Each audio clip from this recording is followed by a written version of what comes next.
Eh, Iniciamos el día de hoy con el último tema, el tema de la medicina ayurveda. Este, y bueno, voy a tratar de dar una introducción para todos aquellos que no conozcan a la medicina ayurveda.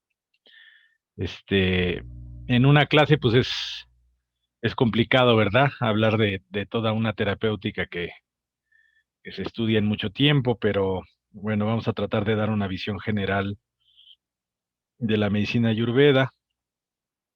Esta es la clase que normalmente damos introductoria sobre esta disciplina. Ujú.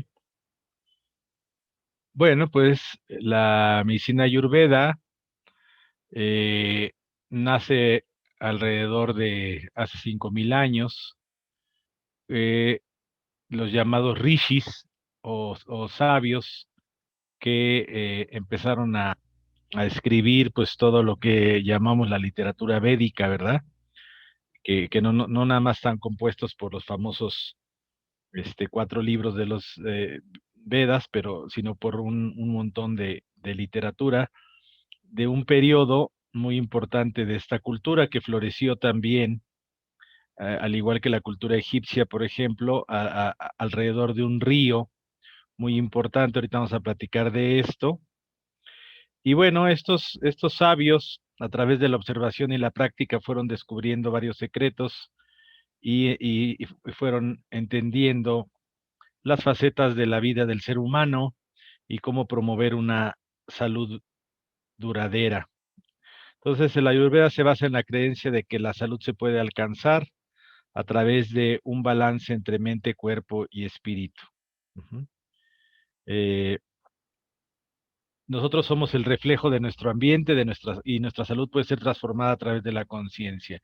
La medicina ayurveda no la puede separar definitivamente de los aspectos espirituales de la cultura india, ¿verdad? De la cultura de la India.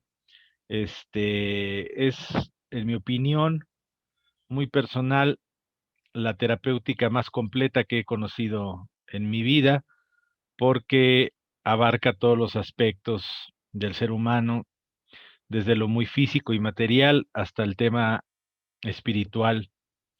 Tuve la oportunidad de estar con el doctor Basan Lad allá en Nuevo México y pues ha sido uno de los maestros que más impacto ha causado en mi vida, este, por esto que les estoy comentando, ¿verdad? De cómo se puede manejar un hilo conductor desde lo muy material, desde una exploración física, estetoscopio y todo eso, hasta abordar al paciente desde aspectos espirituales, ¿no? Entonces, cosa que normalmente luego no tocamos en la medicina convencional, ¿verdad? Eh, entonces, la Ayurveda es una ciencia enfocada así en la curación, pero también en mantener la calidad y longevidad de la vida. Combina la psicología, la espiritualidad, la filosofía, viendo a cada persona como un microcosmos de todo un macrocosmos del universo. Ajá. Y tiene como objetivo lograr el balance del cuerpo y la mente. En sánscrito, Ayur significa vida y Veda, conocimiento. Entonces, el arte de la Ayurveda, la disciplina de la Ayurveda es la disciplina del conocimiento de la vida y de cómo vivirla de forma adecuada para que nuestra salud perdure y para que lleguemos a una longevidad este, contentos y sin tantos problemas de salud. Esta cultura de las que le estoy hablando, les ponía el símil con la cultura egipcia, porque también fue muy interesante que se desarrollara eh, a lo largo de un río muy importante, del Valle del Indo, ¿no? Del río Indo, que se desarrolló esta cultura desde la Edad de Bronce, 3.300 años antes de Cristo, hasta 1.300 años antes de Cristo. Ujú. en lo que hoy en día es Afganistán, Pakistán y la parte noroeste de la India. Tuvo ciudades muy importantes como Jarapa y Mohenjo, que todavía este, podemos encontrar sus ruinas en estas zonas. Ujú. Eh, para mí es muy interesante porque normalmente en la historia, cuando ya el hombre tenía la capacidad de quedarse a pensar, ¿verdad? Antes estaba pues en la persecución de la comida, ¿verdad? Cuando empieza a sembrar el hombre, y se dio mucho en este tipo de lugares donde había ríos que podían bañar las tierras y todo esto, y empezó la agricultura, se empezó a acumular todo el producto de la agricultura, de los cereales y todo eso, y le permitió al hombre tener espacio de tiempo para empezar a pensar, ¿verdad? Y empezar a observar y empezar a escribir, etcétera, y empezar a crear estas grandes culturas y civilizaciones antiguas. Ajá. em, ok.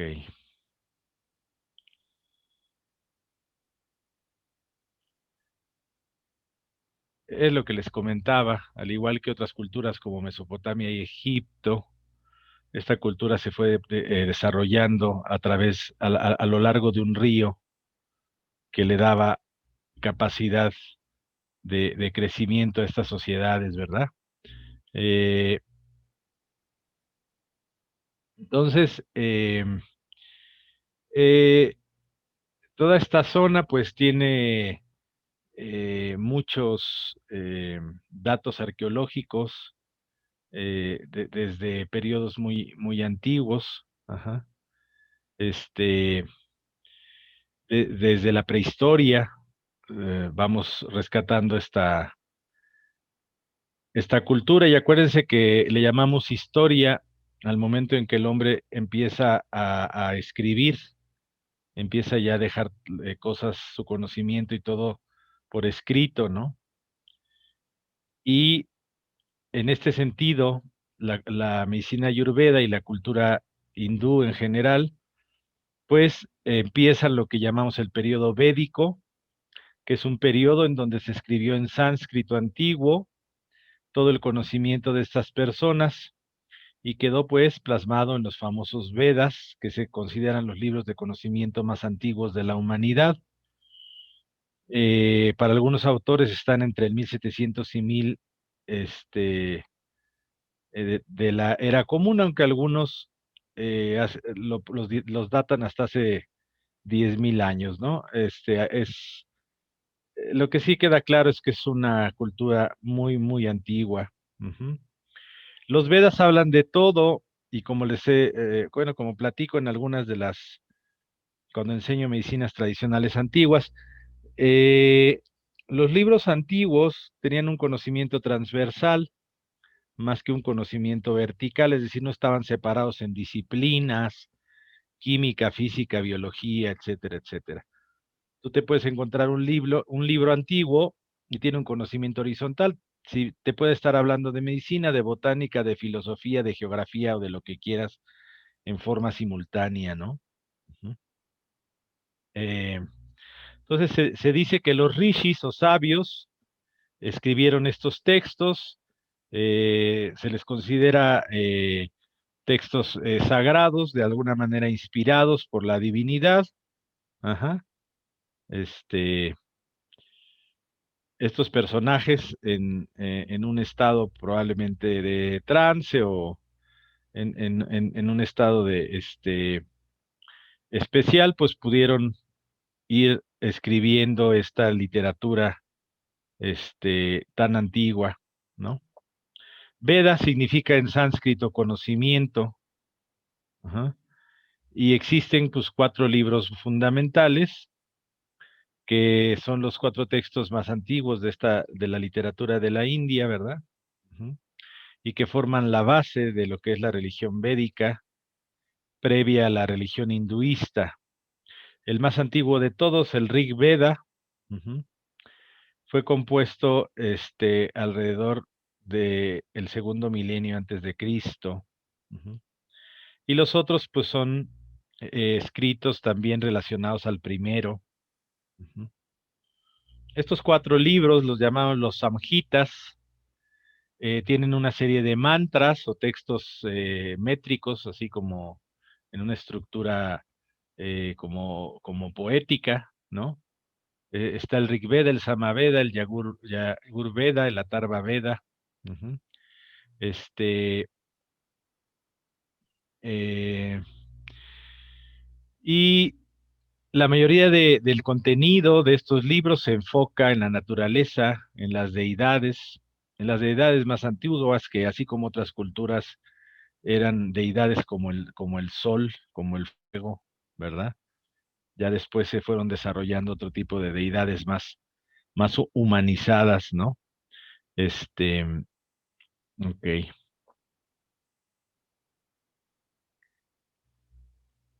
Mm,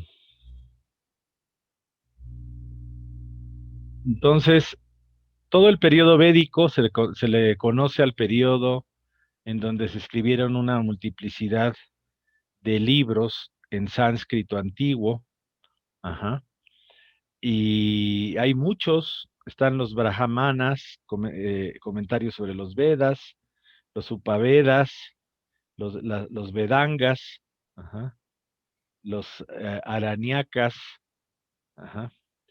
Están los Upavedas, que se les considera como del conocimiento inferior, son cuestiones más técnicas. Aquí aparece, por ejemplo, el libro de la Ayurveda, precisamente que habla sobre la medicina y está asociado a uno de los 4 samhitas, que es el Rig Veda. A toda esta serie de libros que ya son más técnicos o más específicos se les llama Upavedas. Eh, y existen libros que pudiéramos considerar libros básicos de la medicina hindú, que es el Sushruta Samhita, por ejemplo, que Sushruta era un médico famoso aproximadamente entre el siglo V y III, se fue escribiendo este libro. Recuerden que así como el Corpus Hippocraticum, no es que precisamente lo haya escrito Hipócrates, sino que la gente en la antigüedad le daba autoridad a sus escritos a través de nombrarlos con un famoso maestro, por ejemplo. Entonces, sí, este tipo de libros se iban formando por una serie de capítulos o de libros que formaban todo un compendio de conocimiento. También otro libro muy famoso de la antigüedad, de la medicina, que pueden encontrar ustedes algunas traducciones al inglés, por ejemplo, está el Charaka Samhita, atribuido al médico Charaka en el siglo II después de Cristo, o el Astanga Hiridia Samhita también. Entonces, estos son equivalentes para aquellos que sepan de la medicina china, por ejemplo, al canon del emperador amarillo o al canon del soberano de la agricultura. Son libros muy antiguos en donde ya se sientan las bases de esta terapéutica antigua. También en el periodo védico se escribieron los Upanishads, ajá, eh, toda esta literatura se le llama Vedanta, que quiere decir el fin o la culminación de los Vedas, ¿sí? Este, y pues son como los libros escritos en los últimos periodos de la tradición védica. Ujú. Hay muchos, se consideran solo 11 como los principales. Ujú. Este, También existen otra línea de libros, como los llamados Puranas, que son ya de tipo más de literatura. Ajá. Eh, a ver, déjenme admitir gente que está. Ok.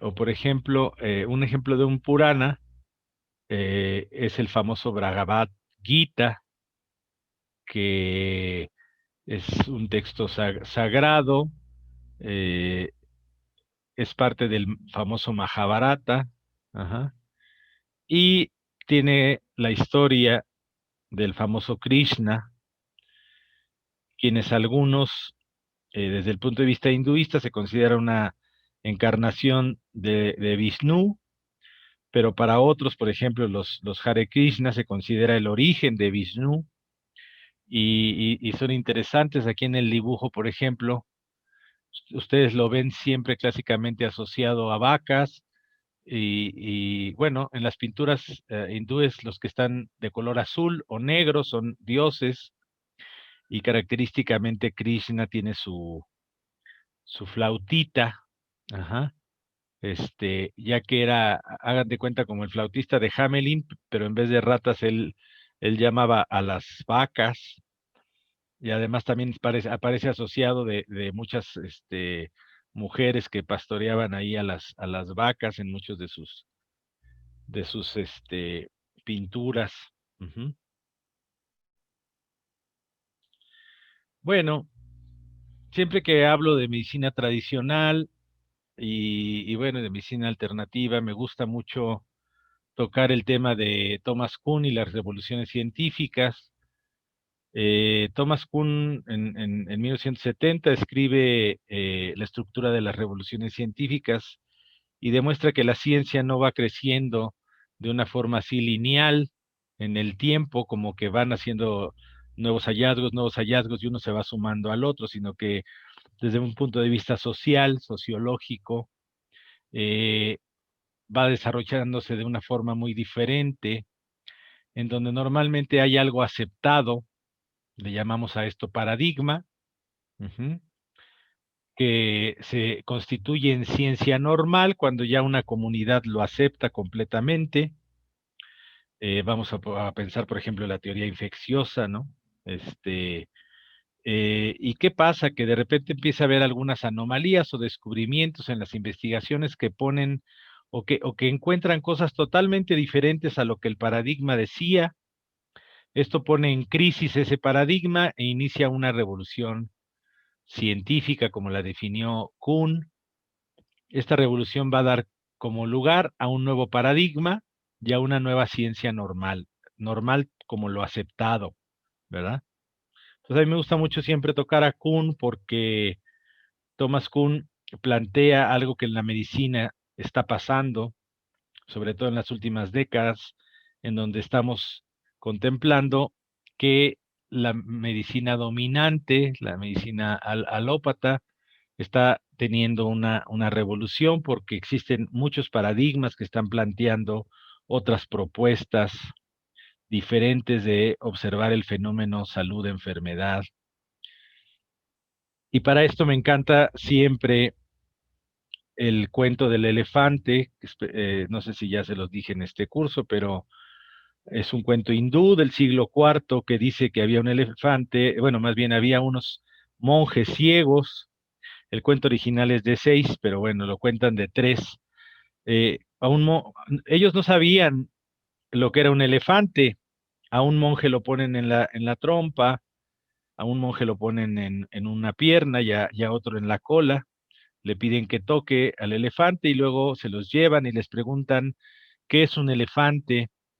Y uno contesta, pues es como una serpiente, el otro dice es como el tronco de un árbol, y el tercero dice, no, es como una cuerda, una liana. Ajá. Siempre la pregunta es quién tenía la razón. La respuesta es los tres. ¿Y qué nos enseña esto?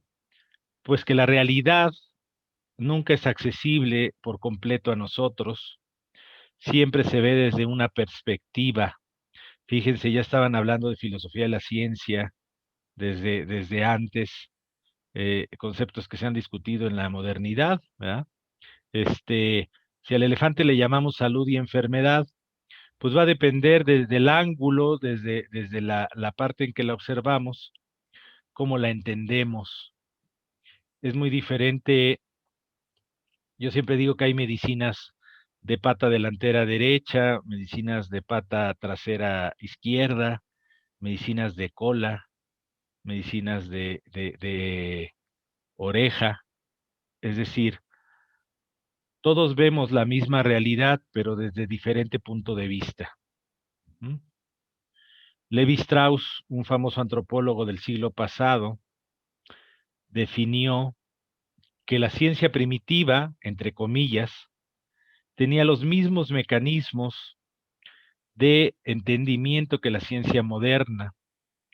Por ejemplo, él decía que siempre clasifican en la ciencia, como la clasificación, por ejemplo, de los elementos en la tabla periódica, pues, pero también los antiguos clasificaban las cosas, las plantas, los animales, todo, y después creaban teorías para poder entender y manejar eso que ya habían clasificado, esa realidad que observaban, y que lo mismo hace la ciencia cuando crea hipótesis y la somete a prueba. Entonces, él rescata en su libro del pensamiento salvaje, se los recomiendo el capítulo 1, que se llama El pensamiento primitivo. Él rescata que la ciencia antigua, la ciencia primitiva, entre comillas, es tan válida como la ciencia actual, y resultado de ello es que veamos hoy en día todavía resultados de esa ciencia antigua que persisten después de miles de años, ¿verdad? Ujú. Él decía que la ciencia primitiva se construía en hacía una metáfora de un personaje francés de su época que se llamaba Bricoleur, que tú lo metías a un basurero y él te construía una mesa, ¿verdad? Entonces, esta gente antigua, pensante, con todo lo que observaba, con todo lo que tenía, con las relaciones de causalidad que observaba día, noche, estaciones, todos los cambios continuos, pues creaba teorías para poder explicar la realidad y para poder crear lo que para que finalmente es el conocimiento, ¿verdad? Para crear tecnología, es decir, algo utilizable por el hombre. Ajá. Y se creaban estas teorías de cómo funcionaban las cosas. ¿Mm? Entonces, esta es la manera más lógica en mi forma de ver para entender las medicinas tradicionales. Tenemos que ponernos en una postura en donde el lenguaje de la medicina tradicional no es el lenguaje de la medicina moderna, pero habla de lo mismo. Nada más que hay que aprender a verlo desde su lenguaje, desde cómo ellos interpretaban la realidad. Ujú. Aquí tienen una copia del Charaka Samhita, escrito aproximadamente 800 años antes de la era común. Ajá. este, que fue un famoso médico que creó una de las primeras escuelas de la Ayurveda. Ujú. Atria, y luego Charaka, su mejor alumno, pues se supone que escribió este libro, en donde describe hasta 1500 plantas medicinales, identificando 350 de ellas como medicinas de mucho valor. Ujú. Eventualmente, la Ayurveda se extendió para los países aledaños a través de la ruta de la seda, y ya y hubo traducciones, inclusive al chino desde hace ya varios siglos. Ujú. ¿Qué es el Ayurveda? Pues significa la ciencia de la vida larga y feliz, el arte de llevar a cabo una buena vida, de tener unos buenos hábitos. Ajá. Se practica, como les decía, desde hace 5000 años, y se le conoce como la ciencia de la vida. Es un completo sistema de vida para promocionar la salud. Ujú. Nació para que los seres humanos podamos cumplir nuestro propósito de existencia, descubrir nuestra realidad interna. La salud es base para cumplir esta meta. El Ayurveda ayuda a la persona sana a conservar su salud y al enfermo a obtenerla. Y en este sentido, pues, eh, repito lo que empezaba a decir al principio. El Ayurveda definitivamente contempla que somos cuerpo, que somos mente, pero también somos espíritu, y todo debe estar en equilibrio y todo se interrelaciona de tal manera que si la mente está mal va a tener un efecto sobre el cuerpo, por ejemplo, con los hábitos, ¿no? Este, entonces, em, bueno, como muchas de estas medicinas tratan de curar o tratar la causa de la enfermedad más que los síntomas, y se centra en un tratamiento integral del paciente, como les decía, desde lo físico hasta lo espiritual. Ujú.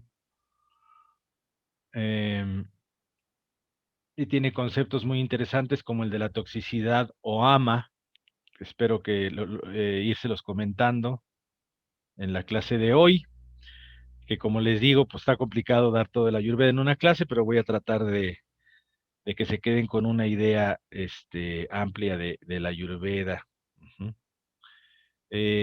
Para la Ayurveda, la mejor medicina es la que cura al paciente, y todo alimento es remedio y cada remedio es alimento, y para ellos la medicina principal o la terapéutica principal es la dieta, es la nutrición, somos lo que comemos. Ujú.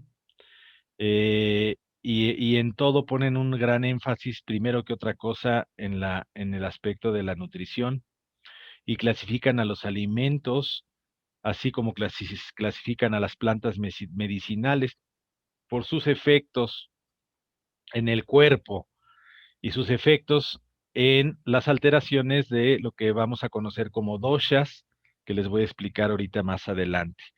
Tiene 8 especialidades: la medicina general, la pediatría, la obstetricia, la cirugía, la oftalmología, la otorrino, la toxicología, virilización y rejuvenecimiento y psicología. ¿Mm? Tienen una estructura teórica, déjenme, me voy a brincar un poquito esto.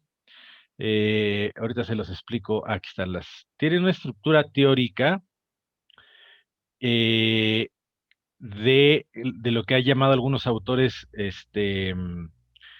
humoral, es decir, esto se refiere cuando las medicinas tradicionales tienen una base en una teoría de elementos, así como la medicina china tiene 5 elementos. La medicina ayurveda también tiene 5 elementos, no coinciden exactamente, pero tienen algunas variaciones, y ahorita los vamos a ver más adelante. Me gustaría rápidamente tocar algunos aspectos filosóficos, porque así como la ciencia médica moderna está sentada en preceptos filosóficos, aunque no, algunos no lo quieran aceptar, como muchos autores, como el filósofo Bunge, que siempre les he recomendado, plantea claramente que cualquier disciplina científica está sentada en aspectos filosóficos. Antes que construir la ciencia, siempre hay filosofía. La medicina ayurveda está basada en el Shat-Darshan, que son las 6 filosofías de la vida. Ujú. Tiene entonces una raíz en la filosofía hindú antigua. Ujú. Eh, ok, que se centra obviamente en lo que ya les he estado platicando, que es el periodo védico. Ujú. ¿Cuáles son estos sistemas filosóficos? El Sankhya, el Nyaya, el Vaisheshika, el Mimamsa, el Yoga y el Vedanta. Ahorita vamos a ir rescatando algunas cosas. Por ejemplo, el Sankhya, uno de los, bueno, se supone que fue creado por Kapila. Ujú. Significa verdad y conocer, es decir, es el conocer la verdad. Y Kapila discernió 24 principios que se manifiestan en el universo. Eh, los principales son el Purusha y el Prakruti. Qué interesante, algunos los van a interrelacionar con conceptos, por ejemplo, de la cultura antigua prehispánica, o de la cultura china antigua, o de algunas filosofías que han escuchado. Purusha es la conciencia pura que existe y vive, dice, en la ciudad de los sentidos. Eh, el Purusha, déjenme, les pongo este dibujo. El Purusha es lo que existe y siempre ha existido, lo que no tiene materia, lo que no puede ser descrito, es la conciencia pura. Ujú. No tiene materia, sin embargo le da nacimiento al Prakruti, y el Prakruti ya tiene forma, ya empieza a crear realidad, y juntos empiezan a crear conceptos como la mente, que se puede luego manifestar en sentidos y muchas cosas que ahorita vamos a hablar. El Prakruti, a diferencia del Purusha, es voluntad, materia, forma, color, atributos. Ajá. Pero fíjese qué interesante, Prakruti crea la forma en el universo, mientras Purusha es testigo de esta creación. Prakruti no puede existir sin Purusha, sin embargo, Purusha, la conciencia pura, puede existir sin Prakruti. Y existió antes de Prakruti y existirá después. Ajá. Ya en la unión de ambos, con un propósito de creación, se forma el Mahat, que es la inteligencia creativa. Ujú. El Mahat empieza a crear conciencia de sí mismo, es inteligencia suprema. Ajá. Eh, y manifestada en el cuerpo es la inteligencia del cuerpo, dice el hueso escoge utilizar calcio, magnesio y zinc, el músculo proteína, hay inteligencia en cada célula. Ajá. El Mahad es como la inteligencia colectiva. El Mahad, que es la inteligencia pura, proviene de la Hamkara, que significa sentimiento del yo soy, la aparición del ego. Ujú. No sé si alguien vio el programa que dimos ayer, estuvo muy bonito. Carlos Jarabo hablaba sobre el ego como la primera etapa para el desarrollo espiritual, según el budismo, ¿verdad? El romper la conciencia del yo soy y del yo soy el centro de todo. Ajá. Como el primer camino hacia la espiritualidad. Este, alguien por ahí tiene, déjenme silenciar. Listo. Ajá. Mahad se convierte en Buddhi, que es la capacidad de razonar, el intelecto, el despertar individual. Ajá. Mientras Mahad es el principio universal, Buddhi es el principio individual. Y me regreso para que vuelvan a ver el dibujito que es muy importante. Este es un dibujo que está en un libro del doctor Basan Lad. Ujú. Purusha, la conciencia pura en combinación con Prakruti, forman el Mahad y el Buddhi. Ajá.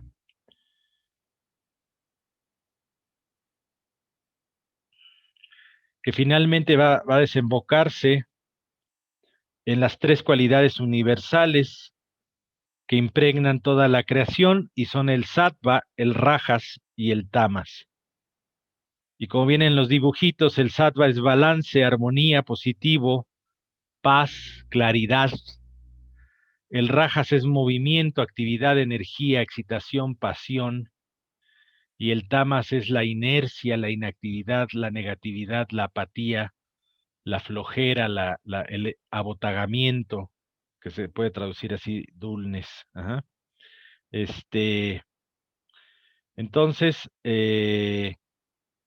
esto llevado a un individuo, pues puede ser, y hasta el tratamiento alimenticio, ¿verdad? Hay alimentos más sádvicos y hay alimentos tamásicos, por ejemplo. Por ponerles un ejemplo, alimentos sádvicos son las frutas y las verduras, y mientras más frescas sean, mejor. Alimentos rajásicos son las cosas picantes, por ejemplo. Alimentos tamásicos es lo grasoso, las carnes. Si son carnes magras, todo eso son muy tamásicas, o sea, te dan flojera mental y física, ¿no? Este, eso llevado, digamos, a un aspecto físico corporal, ¿no? Ujú. El sattva es la pura conciencia, la pura presencia de la luz, la acción correcta del propósito espiritual. Sattva es armonía, bondad y virtud, favorece la sabiduría, la inteligencia, la percepción y la claridad, la alegría y el júbilo, permite el despertar espiritual. Y por eso para ellos, desde la alimentación, desde los hábitos que son más sádvicos, pues nosotros podemos ponernos en este orden de aspectos más sádvicos. El rajas es la fuerza que se mueve y que mueve todo en el universo, es movimiento, es energía, acción, turbulencia, ajá. Es lo que mueve a los otros gunas. Ujú. Eh, Sin embargo, pues también totalmente exacerbado el rajas, pues puede ser también destructivo, ¿verdad? Si hay un exceso de movimiento, etcétera. Y el tamas es la inercia, la oscuridad y la confusión, provoca sueño, descomposición, degeneración, es pesado, sólido. Ujú. El exceso de tamas en el cuerpo y en la mente puede producir letargo, por ejemplo, apego e irracionalidad. Y bueno, les pongo cómo esto se manifestaba, por ejemplo, en tres deidades posteriores al periodo védico, como es Vishnu, ajá, que representa la parte sádvica, Brahma, que representa la parte rajásica, y Shiva, el destructor, la parte tamásica. Ajá. Este, bueno. Entonces, tiene que haber un equilibrio de los gunas, pero con un predominio de la parte sádvica. Ujú. Este, em, Cuando rajas o tamas son excesivas, provocan mala salud e infelicidad. Ajá.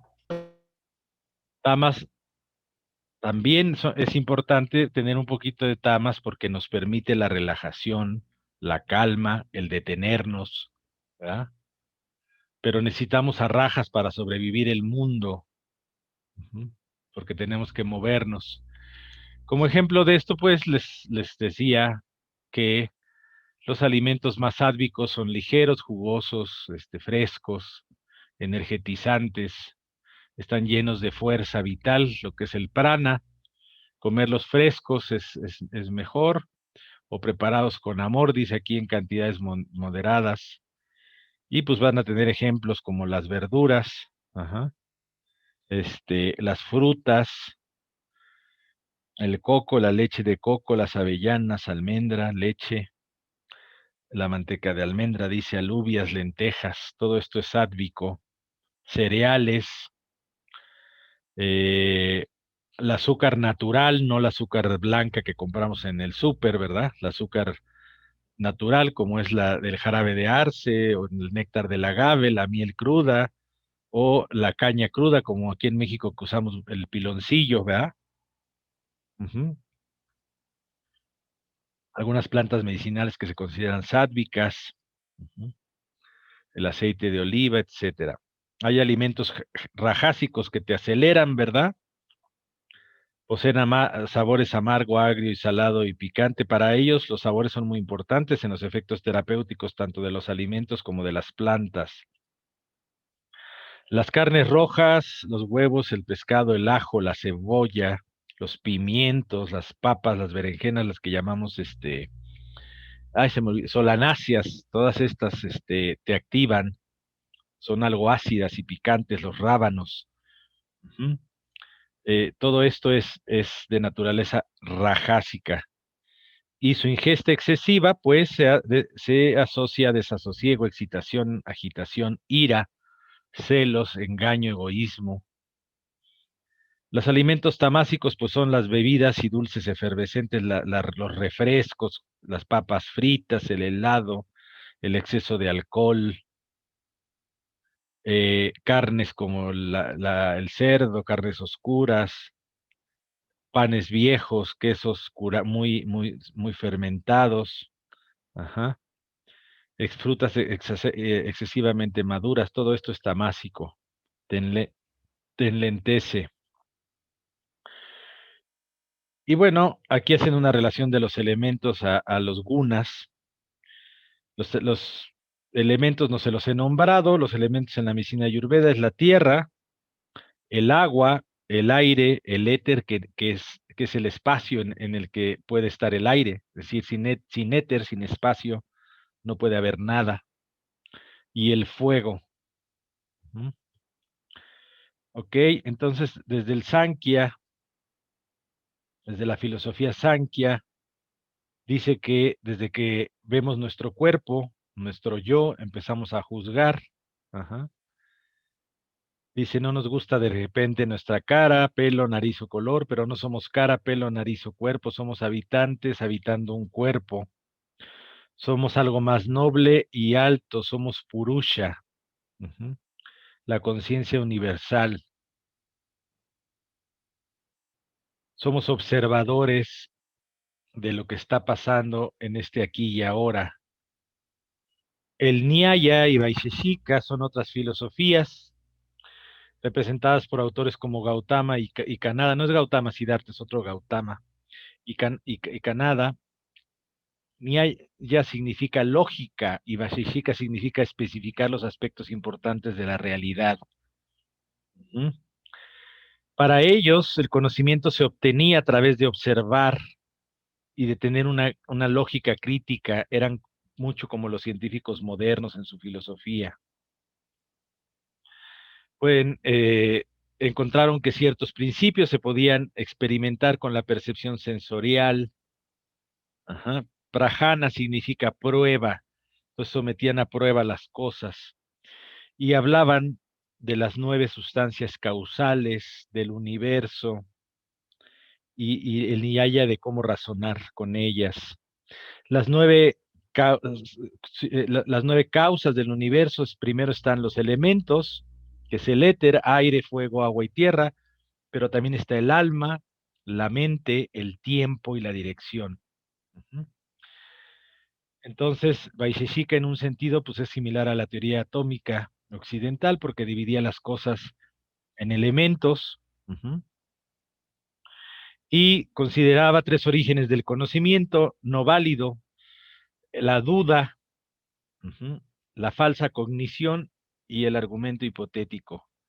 Y hay 4 orígenes del conocimiento válido, que es la percepción, la inferencia, la comparación y el testimonio.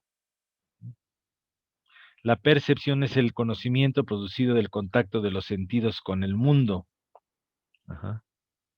Las 5 percepciones son escuchar, tocar, ver, probar y oler. Ajá. Eh, entonces utilizaban la percepción para entender la realidad. El anumana es la inferencia y cognición basada en la experiencia previa. Donde hay humo, pues debe de haber fuego. ¿Mm? Es decir, es una lógica, es una inferencia lógica. ¿No? Por ejemplo, podemos decir que siempre hay inflamación cuando hay pita. Todavía no les he dicho que es pita, ahorita lo vamos a ver, pero tiene que ver con el elemento fuego. Y siempre que hay inflamación y enrojecimiento, hay pita. Upamana se trata de la comparación, entonces hacían comparaciones de un objeto similar a otro para entender las enfermedades, etcétera. Ajá.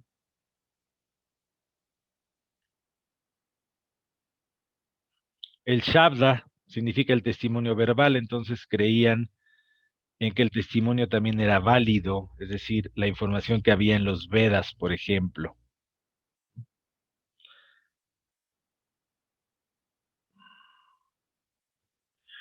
Pues los Panchamahabhuktas son los 5 elementos, que es la base teórica de la medicina ayurveda, que es el étero akasha. Es el todo encerrado, el todo impregnado, omnipotente, omnisciente, omnipresente. Es la primera expresión de la conciencia.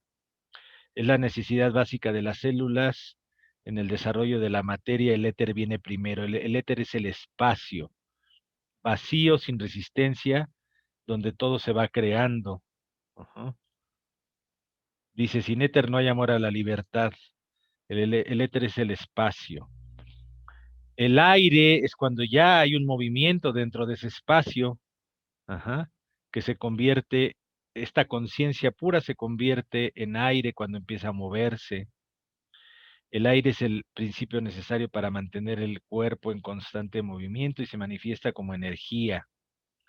Y el prana, el famoso prana que respiramos, por ejemplo, en el pranayama, es el principio básico del aire, que tiene también inteligencia porque es flujo de conciencia desde afuera hacia adentro y entre todas las células. Hay varios tipos de prana en diferentes partes y tienen diferentes circulaciones en el cuerpo y hacen y provocan el movimiento de todas las cosas. El elemento fuego o Agni, cuando hay movimiento del aire hay fricción y se genera calor, se genera fuego. Ajá. Todos los procesos de transformación están gobernados por el elemento fuego, por ejemplo, la actividad enzimática del cuerpo, de las enzimas digestivas, de las enzimas que están en las células y todo, son una expresión del fuego o Agni, lo que transforma. Ujú. Dice el fuego se acarrea en el cuerpo a través de la sangre y el plasma. Y también tenemos al elemento agua, asociado con la energía química, es el solvente universal, es el espacio en donde todo ocurre, ¿verdad? En el cuerpo humano, donde se transportan, por ejemplo, nutrientes de una parte a otra y forma gran parte de nuestro cuerpo. Y la tierra, o Prithvi, sostiene y alimenta a todas las criaturas vivas del planeta, dándoles alimento y hogar. Desde el punto de vista médico, todas las estructuras sólidas y tejidos compactos del cuerpo son tierra, huesos, cartílago, uñas, pelo, dientes, piel. Entonces los elementos van a formar en los cuerpos vivos, yo ahorita regreso por acá, bueno, lo digo antes de, en los cuerpos vivos se van a combinar dos elementos para formar la energía que existe en los cuerpos vivos, que les llamamos doshas, o el tridosha, que es el vata, el pita y el kapha, que ahorita los vamos a explicar. Pero antes de eso les pongo un escrito sobre lo que es el origen o el génesis, ¿verdad? El génesis desde el punto de vista de esta filosofía que estamos viendo. El principio del mundo existía un estado no manifiesto de conciencia pura, el purusha. Desde este estado de conciencia absoluta, las vibraciones del primer sonido, el famoso Om, empezó a manifestarse. Esta vibración nació el elemento éter, después el éter empezó a moverse y se creó el aire. La fricción del aire creó el calor y se generó el fuego. Para el calor, por el calor del fuego, algunas partes se disolvieron del éter y se licuaron y se formó el agua. Entonces se solidificó y se formó la tierra. Ujú. Claro, igual que en la medicina tradicional china, no se pueden entender los elementos como el elemento como tal, sino como principios universales, como características o cualidades que tienen las cosas, ¿verdad? Ajá. Este, y balancear estos elementos en el cuerpo humano son la clave para mantener la salud y tratar la enfermedad física, mental o espiritual. Entonces se van combinando estos elementos y este y van creando aspectos ya en la realidad física de los seres vivos, de los seres sintientes. Ajá. Por ejemplo, dice un incremento en el elemento aire, en el aspecto mental puede causar miedo y ansiedad. Ajá. Un incremento en el elemento fuego causar ira y odio, y en la tierra depresión o obnubilación. Ajá. Y bueno, se separan igual los sentidos y los órganos en los 5 elementos.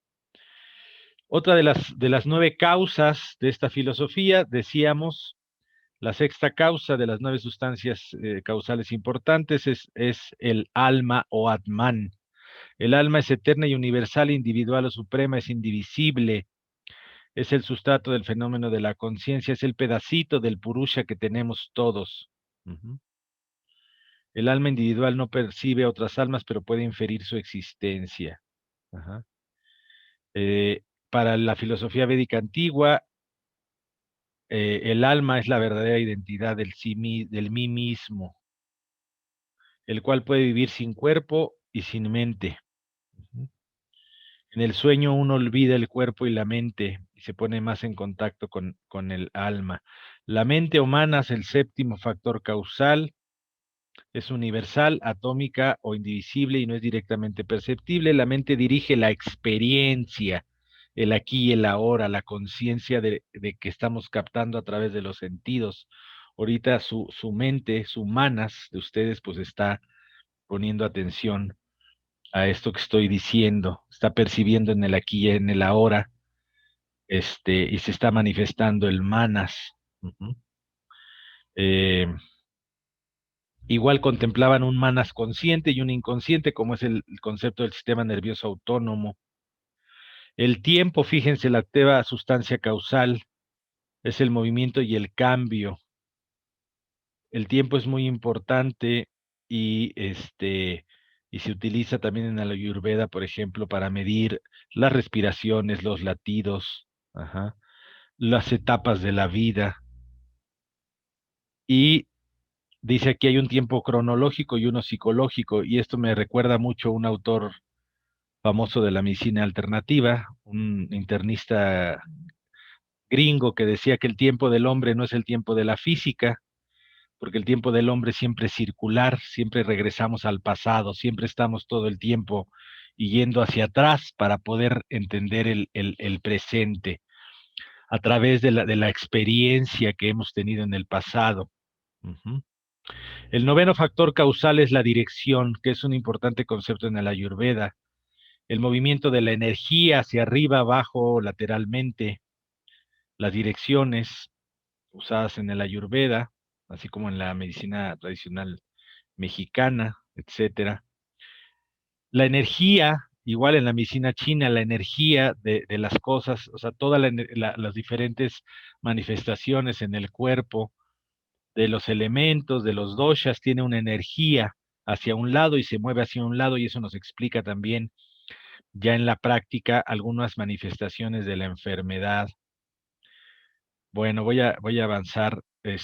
La cuarta filosofía, el Mimamsa, significa a través del entendimiento de la verdad. Esta filosofía busca alcanzar la libertad a través de la ejecución del Dharma, la acción a la luz de la conciencia. ¿Qué es el Dharma? El actuar correcto, el pensar correcto, el hacer correcto. Eh, las consecuencias de un mal dharma, ¿verdad? Son el karma, es decir, por ejemplo, la enfermedad, si no llevamos a cabo los correctos hábitos, las correctas formas de pensar. Ajá. Mimamsa prueba la existencia de un Dios, dice que debe haber un movedor inmóvil que mueva todo objeto, eso le sonó como Aristóteles, ¿verdad? Qué interesante. Ujú. Bueno, cree en un Dios eterno sin tiempo, una existencia pura, el cual está reflejado en cada ser humano, como el cielo se refleja en el agua. Eh, para mi Mansa dice que para conocernos a nosotros mismos debemos conocer a Dios. Reconoce la existencia de un ser inferior y un ser superior. Me recuerda mucho la teoría freudiana del super yo y del ego, ¿no? Cuando estamos en un estado meditativo, que es una de las terapias relacionadas a la Ayurveda, la meditación, pues nos ponemos en contacto con nuestro ser superior y esto nos ayuda a veces a tomar la correcta decisión de las cosas, el correcto comportamiento. ¿Mm? Y bueno, también dentro de mi mansa hay varios rituales, etcétera. El yoga, la quinta filosofía, significa unión del ser inferior con el superior, la unión del hombre con Dios, es una disciplina práctica. Cuando tú controlas las olas del pensamiento, puedes ir más allá de ellas. Cuando controlas la mente, puedes ir más allá. Ujú. Patanjali fue el pionero de esta disciplina y escribió varios sutras o versos, ¿verdad? Ujú. Y pretende expandir la conciencia individual a la universal. Bueno, y el yoga pues propone 8 métodos para la iluminación, desde restricciones, observaciones, posturas, que son los asanas de la yoga, ajá, el control de la fuerza vital, ajá, bueno, enfoques como el Dharana, que es enfocar la atención en un objeto o mantra, como cuando estamos en estado meditativo, o con la terapia, por ejemplo, del Shirodhara, que es cuando te ponen un aceite aquí en la frente continuo, ujú, tiene un efecto en tu mente, la meditación y así. Ujú. Entonces, bueno, el yoga también puede ser una terapéutica dentro de la Ayurveda, porque nos ayuda a calmar la mente, nos ayuda a mejorar la respiración, ajá, y hay posiciones que tienen efectos específicos en algunas áreas del cuerpo. Ujú. La sexta filosofía que conforma la medicina ayurveda como parte filosófica es el Vedanta, ujú, que significa conocimiento final y que niega el conocimiento desde un punto de vista del exceso de teoría. Dice, si uno tiene mucho conocimiento, se ciega. Uno no puede conocer a Dios o nuestro yo mismo real leyendo solamente libros. ¿Mm? También dice Nishad, sentarse a la vecindad del maestro, o sea, vivir la experiencia, aprenderla directamente. Y el budismo también complementa posteriormente a la etapa védica, pues todas las filosofías que sientan sus bases ahí en la cultura hindú y que dan lugar aquí y que se expresan también en la medicina ayurveda. Eh, el Buda, ¿verdad? En el budismo está concentradas las enseñanzas del Buda que dice las cuatro nobles verdades, el sufrimiento no existe, existe la causa del sufrimiento y existe el cese del sufrimiento y medios para cesar el sufrimiento. Ujú. ¿Y por qué se da el sufrimiento? Por ejemplo, casi clásicamente el apego a los objetos, a las personas, es parte del sufrimiento, la ignorancia, ¿no? Las impresiones del pasado, es decir, lo que les decía, nuestra infancia, nuestro desarrollo siempre nos está marcando y nos hace ver la realidad actual conforme a lo que vivimos y muchas veces no es así y es un espejismo en realidad y no nos permite ver cosas nuevas. ¿Mm? Este,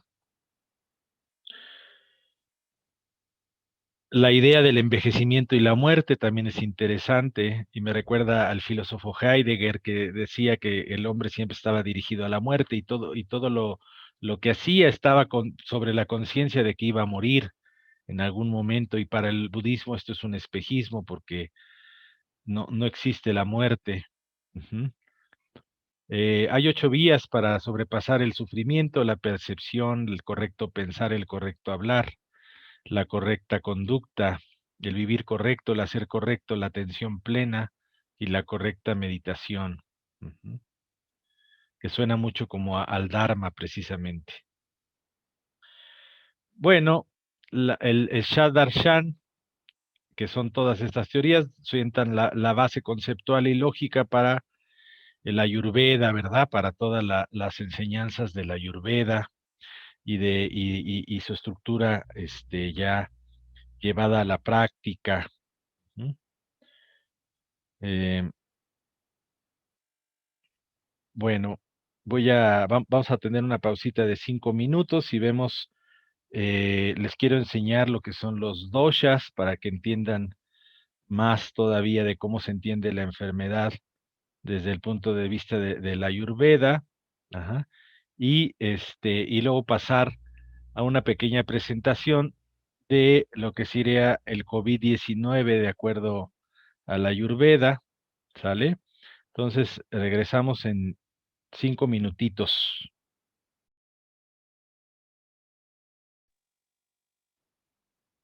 Bueno, entonces vamos a ver ahora un poquito ya pasamos esta parte como de filosofía que sustenta la Ayurveda y vamos a ir entrando en aspectos más del cuerpo. Les decía que los 5 elementos son parte fundamental de la teoría Ayurveda.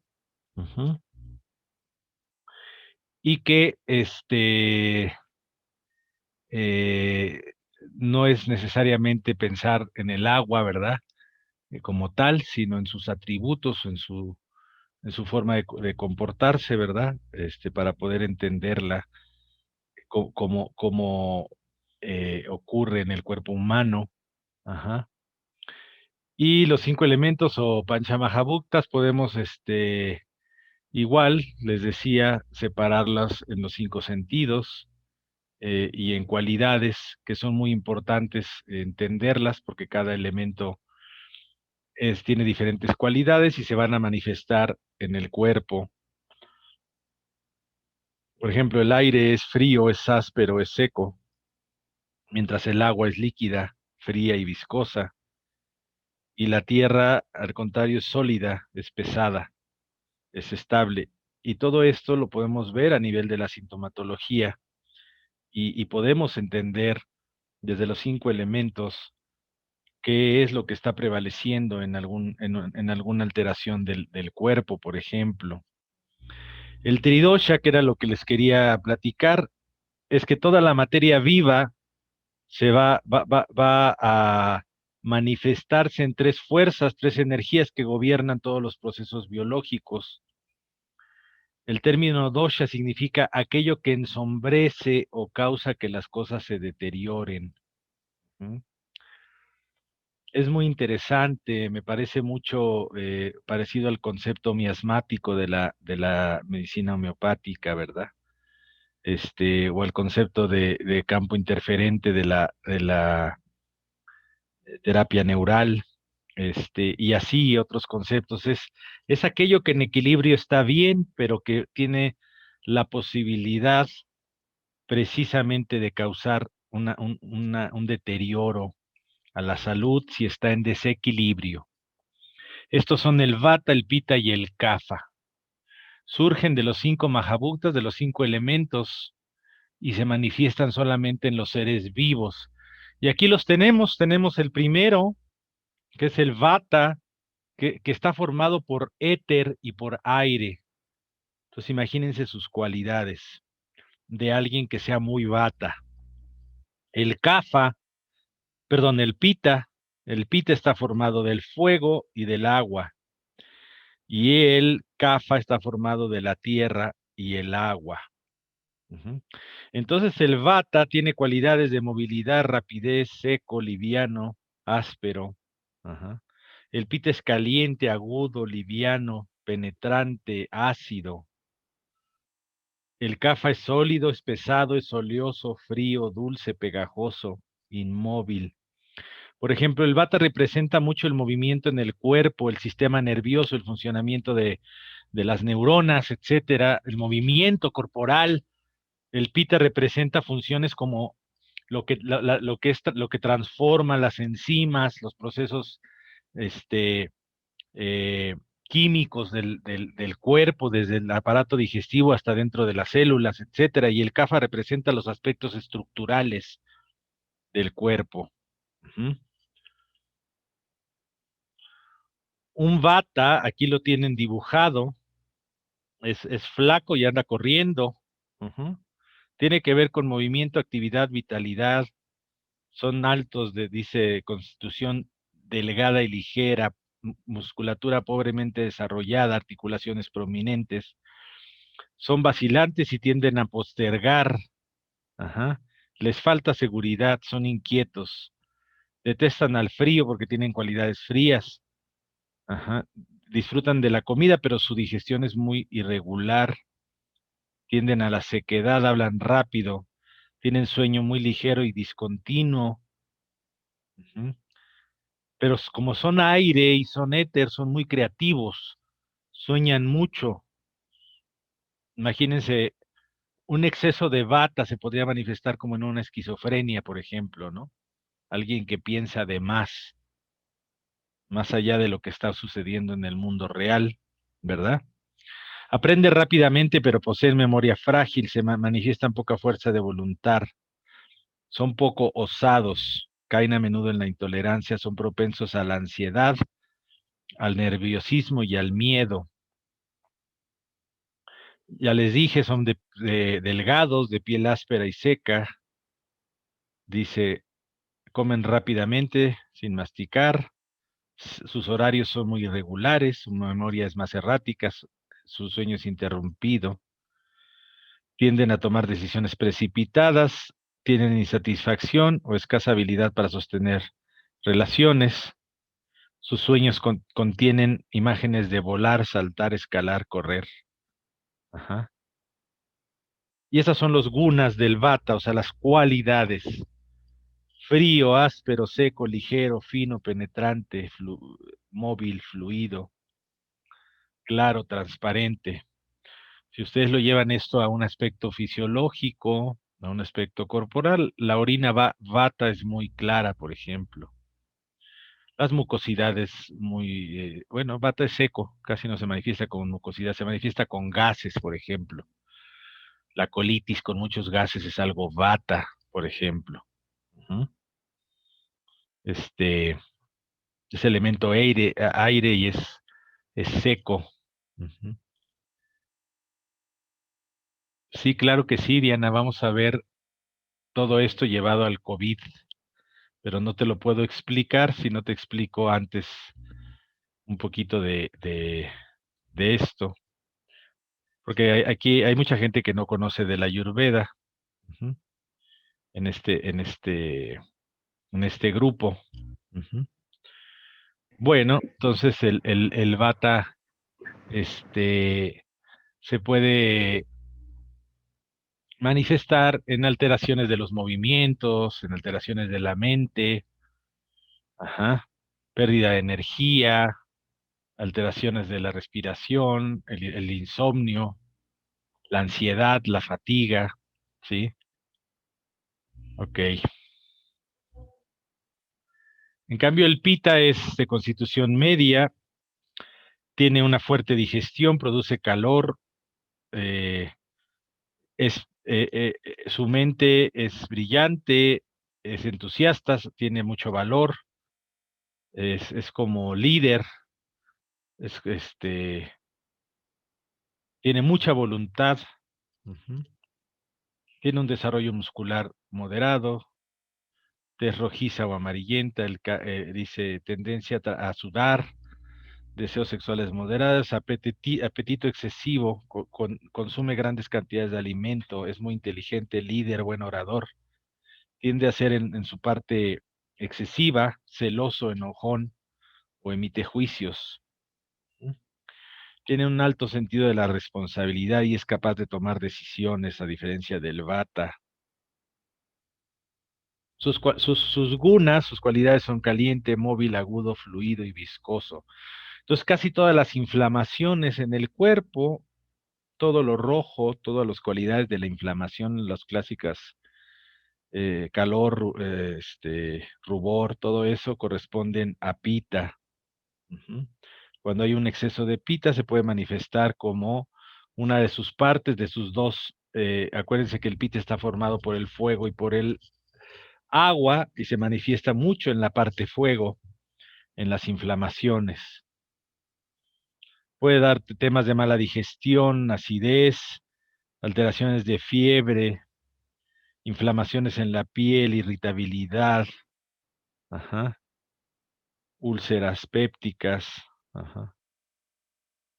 El CAFA es el gordito bonachón, ujú, le da la estructura al cuerpo, lo mantiene unido, abrazado, mantiene las cosas unidas, cohesionadas, tiene estabilidad mental, firmeza, dice, fuerza, elasticidad, provee al organismo de resistencia a las enfermedades. Es la fuerza anabólica del cuerpo lo que construye. Ujú. Tiene aspectos mentales como el valor, la vitalidad, la lealtad, la comprensión, el perdón, el amor y la aceptación. Es muy tierra, para que me entiendan. Acuérdense que está conformado de tierra y agua. Ajá. Las personas CAFA tienden a tener cuerpos fuertes, desarrollados, pechos anchos, buena musculatura, apariencia saludable. Se puede ir al exceso y más se manifiesta en obesidad, por ejemplo. Se mueve despacio, tiene apetitos regulares, digestión lenta, el sueño es profundo y prolongado. Aprende despacio, pero retiene el conocimiento. Ujú. Tiene fuerte deseo sexual. Siempre les digo para que se acuerden, son los gorditos libidinosos. Ajá. Este, Tiene conclusiones bien pensadas, habla clara, pronunciación precisa, voz dulce y clara. Es muy fuerte de su fisiología, tiene un sistema inmune fuerte. Ajá. Si está equilibrado, no se molesta con facilidad. Se puede manifestar desequilibrado en muchos temas, como problemas de alteraciones de la nutrición, obesidad, problemas de digestión, producción excesiva de moco, porque el CAFA tiene el elemento agua muy pronunciado y muchas de las mucosidades en exceso en tubo digestivo, en pulmones, todo esto tienen que ver con el CAFA, con el exceso del CAFA en el cuerpo. Ajá. En sus partes mentales alteradas puede ser muy celoso, querer controlar, intolerante. Ujú. Bueno, eh, voy a platicarles para entrar ya en el tema de las terapias que se utilizan en el Ayurveda y de algunos conceptos que, pues si los viéramos en diapositivas nos tardaríamos mucho, pero es muy importante bajo esta base, y si quieren preguntar adelante, pueden preguntar. Este, el Ayurveda maneja mucho el concepto de el exceso de estos doshas. Por ejemplo, inclusive los localiza en partes del cuerpo. Por ejemplo, el vata está en el colon principalmente y en algunas otras estructuras del cuerpo. El pita está en el intestino delgado y el kapha está en el estómago y en otras partes del cuerpo, pero le estoy diciendo los sitios principales. Y tiene toda una teoría que va describiendo cómo se va originando la enfermedad y me resulta muy interesante porque siempre la enfermedad inicia en el tubo digestivo principalmente. Esto lo liga no solamente a la nutrición, sino a muchos de los conceptos modernos del estrés y de cómo se manifiesta en el eje intestino-cerebro, etcétera. Y ellos tienen toda una teoría para describir cómo la enfermedad tiene varias etapas y una de las primeras etapas es la acumulación de alguno de estos doshas y luego se empieza a esparcir primero en la más cercanía. Por ejemplo, si el pita empieza a acumularse y empieza a llevarse al exceso, pasa al estómago y empieza a causar con su fuego calor, empieza a causar enfermedad ácido péptica. De ahí puede pasar a la sangre y empezar a causar problemas a nivel de la piel, por ejemplo, y así, y de ahí pasar a otros órganos y ya llega un momento en que ya invadió. ¿Y cómo es que observamos esta invasión, por ejemplo, de alguno de estos doshas, a algún órgano, y cómo reconocemos que ese dosha en exceso invadió un órgano? Lo hacemos a través del estudio de las cualidades. Por eso es tan importante en el Ayurveda entender las cualidades de cada dosha, porque a través de estas cualidades vamos a ver que este dosha en exceso está invadiendo, por ejemplo, un tejido o un órgano. Por ejemplo, el kapha es agua y tierra, y cuando invade el pulmón, por ejemplo, se manifiesta con sus cualidades y crea flema y crea humedad. Y entonces podemos pensar que hay kapha dosha invadiendo el pulmón, para ponerles un ejemplo claro. Si además hay sangrado, por ejemplo, en una tuberculosis, pues entonces también estaría el componente pita ahí interviniendo y invadiendo al pulmón, ¿sí? Entonces, para que me entiendan más o menos cómo se interpreta la enfermedad y la sintomatología de acuerdo a los doshas. Ahora tenemos que hablar también del concepto de Pakruti y Vikruti, es muy importante. El Pakruti, desde el punto de vista corporal, desde el punto de vista del cuerpo humano, el Pakruti es tu constitución, con lo que tú naciste. No todos, no somos puro Vata, o no somos puro Pita, o no somos puro Kapha. Somos una combinación. Y normalmente tenemos una predominancia de alguno o de dos, ¿sí? Entonces, nosotros nacemos con una constitución o un Pakruti, que si lo mantenemos en equilibrio, si lo sabemos reconocer y hacemos las cosas que lo mantienen en equilibrio, vamos a tener una vida larga, longeva y saludable. Pero viene el Vikruti. ¿Qué es el Vikruti? La alteración, la desarmonía de esa constitución, ¿sí? El Vikruti es, por ejemplo, supongamos que tú eres principalmente Kapha, después Pita y por último Vata, pero resulta que el Pita se convierte en el principal cuando no es tu constitución y se manifiesta con inflamaciones, con enfermedad acidopéptica, con sangrado, alguna cosa que se interpreta como fuego, etcétera, en la medicina ayurveda. Entonces, hay un exceso de Pita, hay un exceso de fuego, que acuérdense que es uno de los elementos que conforma el Pita. ¿Y qué es lo que hace la ayurveda? Pues hace todo lo necesario para apaciguar ese Pita, desde la alimentación. Por ejemplo, lo dulce, lo amargo, apacigua el calor del Pita. Ujú. Por ponerles un ejemplo de sabores que con los alimentos o con las plantas medicinales van a apaciguar al Pita, ¿sí? Lo astringente concentra, y si está habiendo sangrado por un exceso de fuego, puede ayudar a provocar un efecto hemostático. Entonces hay plantas astringentes que van provocando este efecto, ¿sí? Entonces así es como se va interpretando. ¿Cómo diagnosticamos cuál es el Pakruti de la persona? O sea, cuál es su constitución y luego cuál es su Vikruti, su alteración. Pues lo diagnosticamos con el pulso, con una forma de pulso muy diferente al de la medicina china, pero también es el pulso, con la observación de la lengua, con la observación de la orina, desde luego con el interrogatorio, con la observación del paciente, la palpación, el olfato, etcétera. Todo nos va a dar en conjunto una idea de cuál es su Pakruti y cuál es su Vikruti, cuál es su origen, cuál es su constitución y cuál es la alteración que tiene hoy en día que le está causando enfermedad, ¿sí?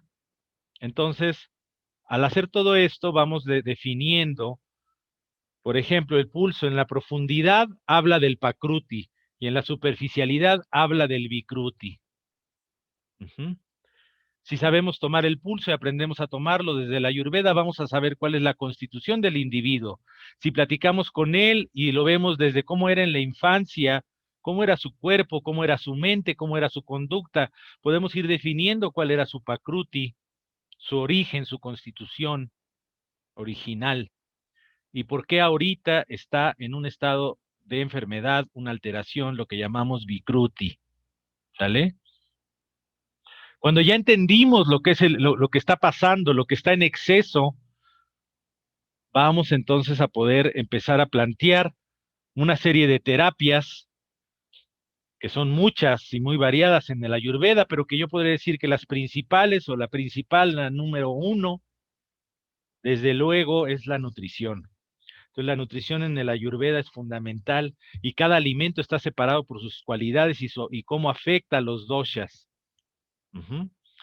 También está la herbolaria que hace que lo tienen exactamente igualmente clasificado. También está la consejería psicológica y espiritual. Les voy a platicar de mi experiencia con el doctor Basan Lad. Eh, Él utiliza, y bueno, a lo mejor algunos que son médicos, o les cuesta trabajo de repente estas cosas, eh, Se los digo por propia experiencia, porque a mí me costó años, digo, ya tengo muchos años en esto, pero al principio el choque que yo tenía entre los conceptos que aprendí en la medicina convencional y lo que iba aprendiendo en la medicina natural, pues sí, causaban un revuelo en mi mente. Ajá. El doctor Basan Lad eh, es experto en astrología hindú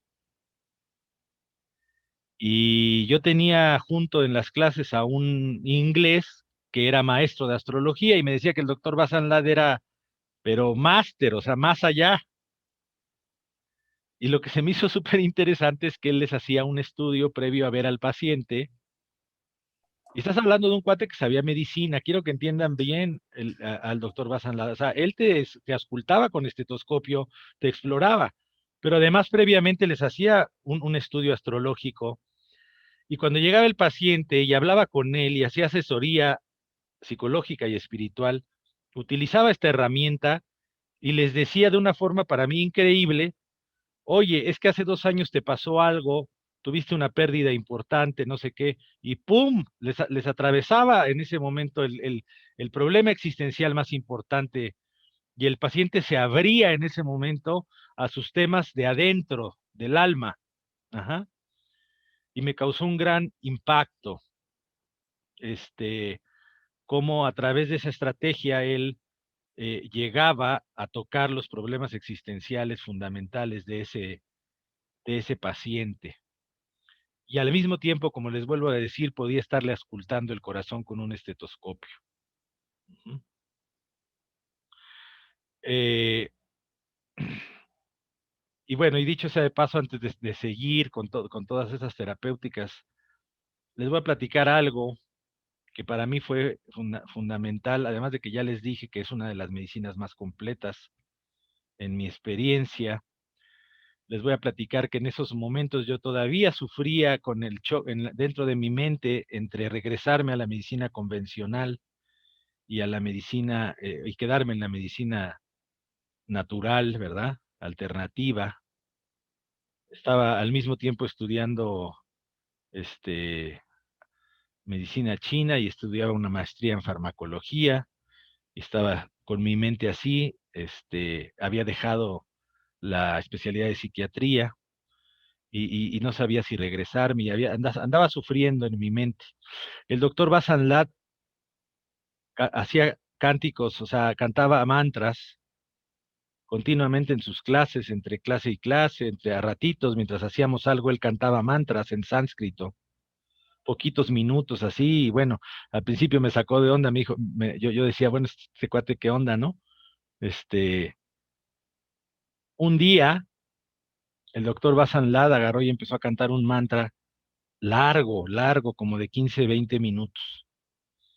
Y me sucedió un fenómeno que nunca he vuelto a experimentar. Eh, para mí es muy especial. Sentí algo que a lo mejor les parecerá extraño, pero sentí que las palabras penetraban mi mente, sentí que me entraban en la cabeza.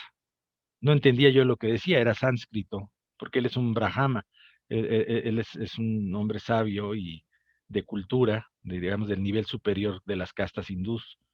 Sabe sánscrito y todo, y cantaba mantras, sentía que yo me penetraba en la cabeza y me puse a llorar y me salí como loco ahí en las calles de Albuquerque, en Nuevo México, caminando por kilómetros como ido.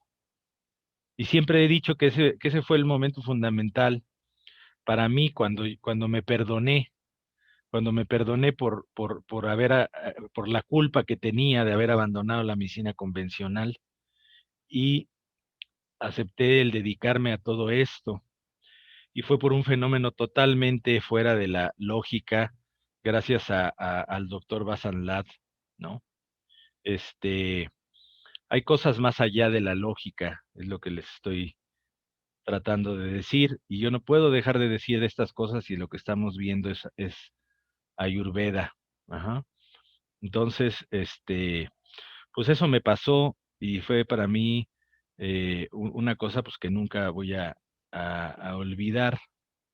Eh, y bueno, les sigo platicando sobre las terapéuticas, ya les dije nutrición, ya les dije herbolaria, masaje. El masaje también es una parte importante de la Ayurveda. También tienen una teoría de puntos que son los marmas, que pueden ser estimulados con el masaje, con hierbas también, con aceites. Tienen una correspondencia hasta del 75% con los puntos de la medicina tradicional china. Ujú. Entonces la terapia de marmas también juega un papel ahí importante.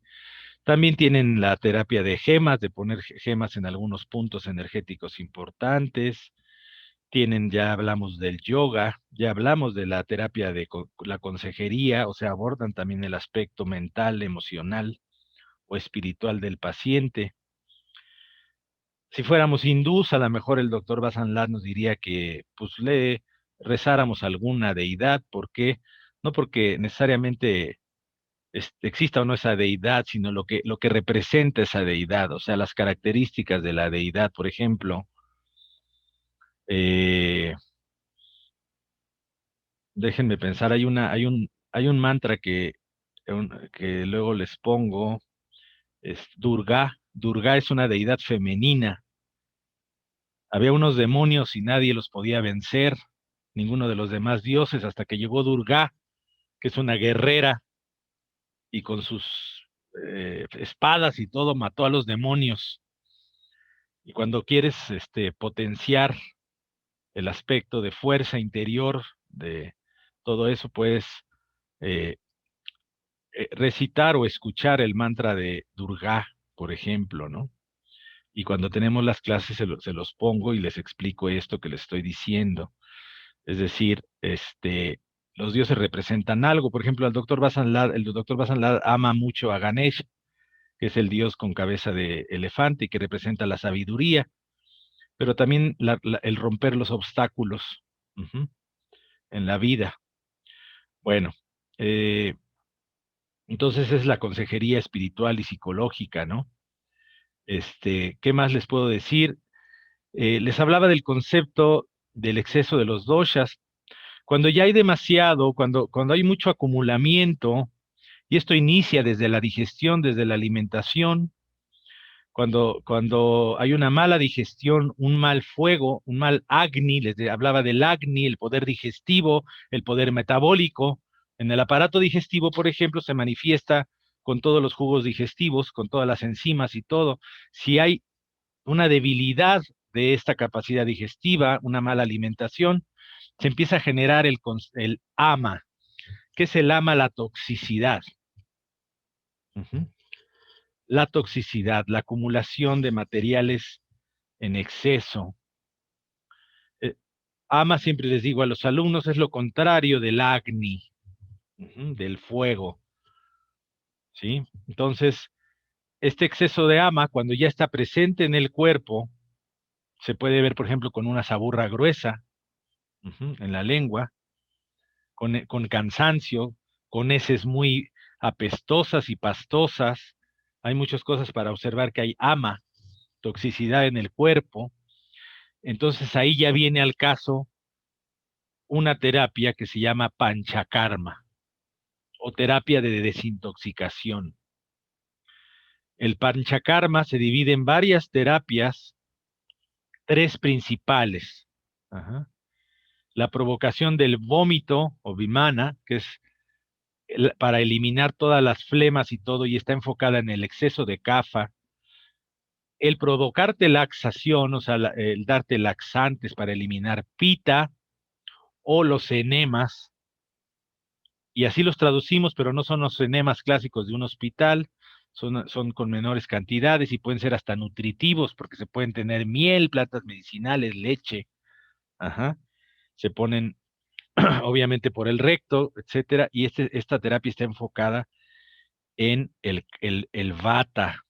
También está el nasia, es una terapia de ponerte medicamentos a nivel de la nariz y se piensa que activa al sistema nervioso, a la mente.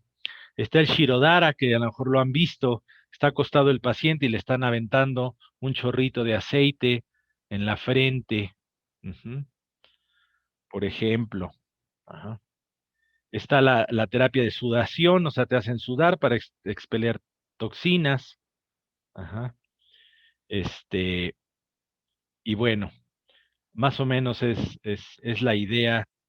Espero que más o menos hayan entendido un poquito de la idea de la Ayurveda. No sé si quieran hacer algún comentario, pregunta o algo al respecto.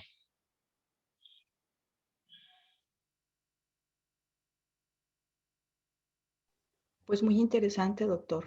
Es un tema realmente muy interesante que hay que considerarlo mucho. Le agradezco de verdad. A ver, vamos a ver.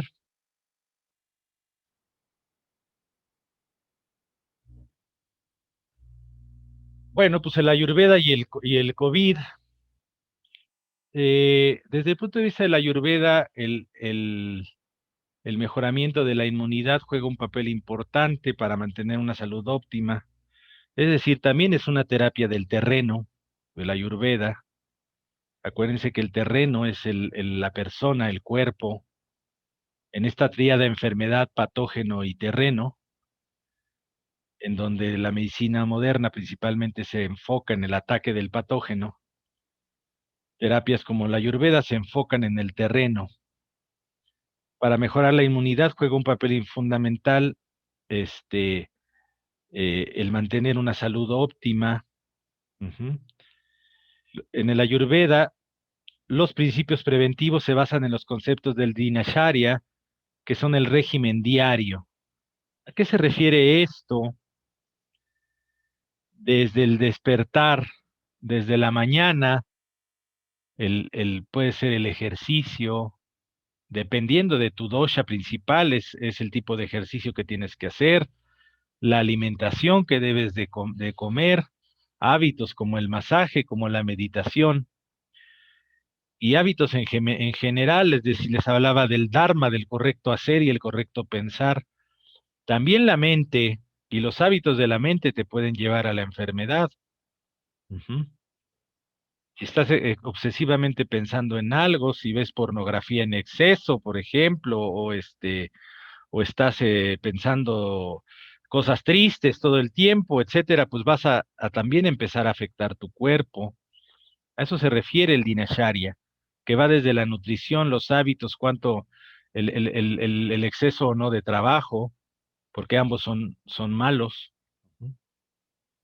Y el ritucharya, que son los regímenes estacionales, es adaptar ese régimen diario, pero también a las estaciones y al clima, etcétera. Ujú. Todo este correcto, ¿de qué estoy hablando? Pues estoy hablando de hábitos, simplemente. El Ayurveda nos enseña, y como les dije, es el arte del correcto vivir, ¿verdad? Nos enseña claramente que los hábitos son el origen de la enfermedad. Y definitivamente en todo el contexto de lo que hemos platicado, en todo este curso que termina hoy del COVID, tiene que ver con que los pacientes con malos hábitos que les lleva a la diabetes, a la hipertensión, a la obesidad, definitivamente crean un terreno enfermo, un terreno fértil para que el patógeno sea mucho más agresivo. Ujú. ¿Ok? Entonces, los hábitos y el enfoque de los hábitos es fundamental en la terapia de la Ayurveda. ¿Y cómo vamos a modificar los hábitos si no le entramos a las emociones y no le entramos al espíritu? Si eso no lo entienden en la medicina moderna, por eso es que no pueden curar las enfermedades crónico-degenerativas, porque nacen del alma, nacen de los pensamientos que se llevan a los hábitos. Y por eso insisto, mientras ustedes no se formen también en el abordaje emocional del paciente, etcétera, no vamos a poder incidir en la parte de los hábitos. Bueno, estos hábitos, este régimen diario y estacional ayuda a mantener la salud y la inmunidad y la longevidad. También la terapia de panchakarma, que es la purificación o desintoxicación, es muy importante en el Ayurveda y elimina el ama, la toxicidad, que está presente ya en las enfermedades crónico-degenerativas. Cuando ya está uno bien, puede utilizar la terapia rasayana, que significa la terapia de antienvejecimiento. La terapia en donde te dan una serie de alimentos, de plantas, de terapias y todo para que la persona todavía mejore y optimice su cuerpo y rejuvenezca. Y utilizan plantas muy importantes que ya se utilizan en la herbolaria internacional, como el ashwagandha o el shatavari, plantas que las traduciríamos en la farmacología como adaptógenos, que te meten en como el ginseng, que te dan energía, que te fortalecen, que te rejuvenecen, ¿sí? Este, ¿Qué recomendaciones ha dado el Ministerio de Salud de Ayurveda allá en la India? Ajá, que es muy importante estimular la inmunidad para el cuidado personal durante el COVID-19 y lo ha hecho a través de recomendaciones herbales, ajá, como la fórmula del Chyavanprash, que es la cúrcuma en polvo con leche, té de hierbas o de cocción, ajá. Por ejemplo, hechos de albahaca, canela, pimienta negra, jengibre seco, ajá. Procedimientos como el gandusha, que es la extracción de aceites y la aplicación, por ejemplo, en el cuerpo, en el masaje con aceites es muy importante. En el cuerpo, la aplicación también de el ghee es la mantequilla purificada, que es una de las primeras etapas del panchakarma. En el panchakarma se utiliza la, ¿cómo les puedo llamar? La oleación o aceitación, o no sé cómo decirlo, del exterior y del interior del cuerpo, porque ellos piensan que así van a empezar a aflojar toda la toxicidad que hay en todos los tejidos y en los esrotas. Los esrotas son los canales que hay en el cuerpo, desde el tubo digestivo hasta el canal más pequeño entre célula y célula. Ajá. Entonces te dan ghee, que es la mantequilla purificada, oralmente, te dan aceites por afuera, y esto todo, y con algunas hierbas en preparación para ya el panchakarma, que son estas terapias potentes en donde te hacen, por ejemplo, vomitar y vomitar y vomitar, ajá, y te sacan toda la flema del cuerpo, o te hacen enemas, o te hacen tener sudar, o que tengas no diarrea, sino heces sueltas, ¿verdad? También la aplicación de algunas hierbas medicinales por medio de el nasia, ¿verdad? Que es la terapia de eh, de aplicación en fosas nasales de hierbas, ajá, para un efecto ahí local, pero también para despertar al, a la mente, al cerebro. La práctica diaria del yoga, o sea, del yoga, de los asanas, que tengan beneficios en diferentes partes del cuerpo. Ujú. El pranayama, las técnicas de respiración dentro del yoga, ajá, que mejoran la entrada de prana, de aire, de afuera, de prana, de energía, porque el alimento no solo viene por la boca, viene por el aire, por la nariz entra el prana, ¿sí? Y en la práctica de la meditación que va a calmar tu mente, que va a calmar tu espíritu y que te va a poner en contacto con tu ser superior y te va a poder también poner la mente más clara y las decisiones más claras y abandonar toda esta paranoia, ¿verdad?, en la que hemos estado sumidos con las redes sociales y todo durante todo esto que hemos estado viviendo ya prácticamente casi un año. El enfoque terapéutico, recomendaciones como las anteriores, se centran principalmente en la inmunomodulación y en el tratamiento sintomático de las enfermedades, por ejemplo, con hierbas medicinales. Ujú. Y se están haciendo algunos protocolos de investigación basados en el dosha prakopa, que es la grabación o acumulación de toxinas, que era lo que yo les decía, el ama, ¿verdad? O la grabación de los doshas, desde la teoría ayurveda, basados en el pakruti, que es el entendimiento de la constitución original de la persona y de lo que ahorita está alterado, y enfocándose en eliminar lo que ahorita está alterado. Por ejemplo, a los kafas, como yo, que siempre he sido gordito en la vida, ahorita porque he bajado de peso, pero siempre he sido con tendencia yo soy CAFA Pita, este, eh, ¿qué creen que contrarresta el CAFA? Lo amargo, y desde el punto de vista de la nutrición, ¿qué creen que es lo amargo? Las hojas verdes. Yo le digo el pasto, ¿no? A los gorditos siempre los quieren meter el pasto, ¿no? Pues es lo que le hace bien. En cambio, ¿qué creen que es lo que le hace mal al CAFA? Lo dulce, lo que nos gusta, los panqués, los helados, los pasteles, ¿verdad? Eso es precisamente lo que va a acumular el CAFA en exceso, ¿no?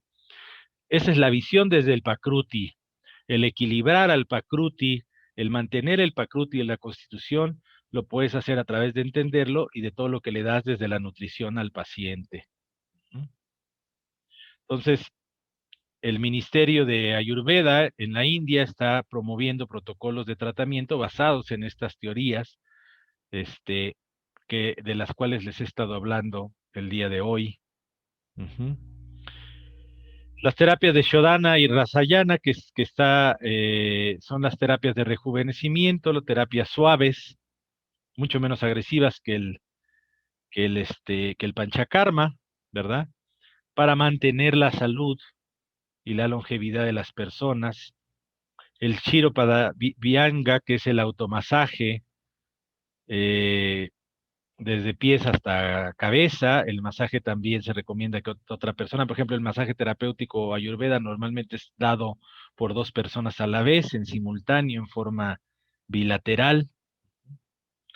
El Shidrodhara, que es esta que les decía del aceite que te va cayendo en la cabeza. Aquí tienen un ejemplo en la foto del Nasya, que es la terapia de hierbas a nivel de la nariz. Son unas gotas de ciertas hierbas que te despiertan toda la vía respiratoria, ajá, pero también te despiertan la mente, ¿verdad? Dice aquí, máquinas de Shirodhara durante el aislamiento cuarentena para mantener la calma del espíritu, ¿no? Pues fíjense qué diferente algo que te mantenga en un estado, no tamásico, sino sátvico, ajá, a diferencia de estar viendo todo lo que viene en las redes sociales y ponerte en un estado rajásico, todo alterado, ansioso, etcétera. Ajá.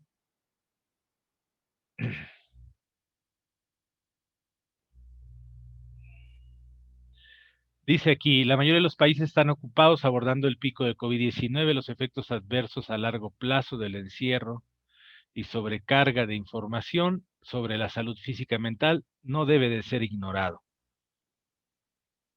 Entonces, el uso de las terapias Rasayana son muy importantes, ajá, como formas de rehabilitar todo y restaurar lo que dejó en el paciente todo este periodo o la propia enfermedad. Ajá. La Ayurveda aconseja una dieta adecuada, un dormir adecuado, vuelvo a repetir, los hábitos. A mí me interesa mucho siempre compararlo, todo esto, con lo que la ciencia va encontrando. Insisto, cuando vemos, por ejemplo, en ozonoterapia o en temas del sistema del estrés, clarísimo está que la falta de sueño es un causante de la enfermedad.